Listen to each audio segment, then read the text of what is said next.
tahajjud namoziga ham azon chaqiriladi. Bomdod namozidan 1 soat 20 minut oldin tahajjudga azon chaqiriladi. Tushundingmi? Ya'ni siz ertalab sahar chiqdingiz, misol uchun soat 3larda chiqdingiz yoki 2larda chiqdingiz.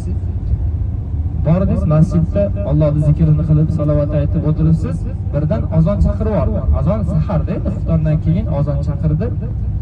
Siz o'ylashingiz mumkin, bomdod vaqti kirdi. Bomdod o'qish kerak deb bomdod sunnatini o'qish bo'ladi. Shunday holatlar bo'lyapti. Mehmonxonadan chiqmasdan, misol uchun mehmonxonada namoz o'qiydiganlar ham bo'ladi-da. Bu mehmonxonada o'qiyotganlar azon namozini eshitadi tahajjud vaqtida. Tahajjud vaqtida tahajjudda azonni eshitib, ha, demak bomdod vaqti bo'pti deb turib, bomdodni namozni o'qishib uxlashib qolyapti. Bomdod vaqti kelmay turib, bomdod namozini xonada o'qishib olyapti-da, uxlashib qolyapti. Bu yaxshi emas.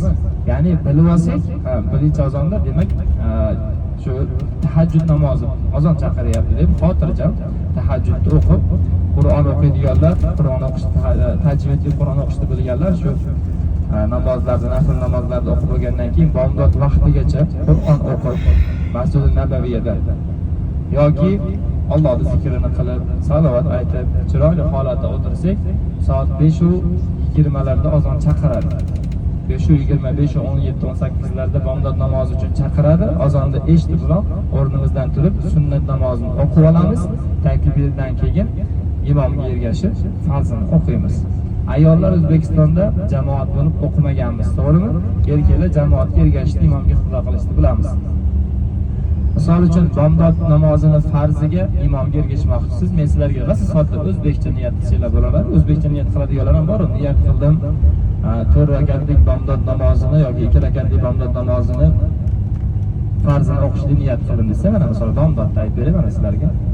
Niyat qildim bomdod namozini 2 rakatlik farzini o'qishlikka imomga iqtido qildim.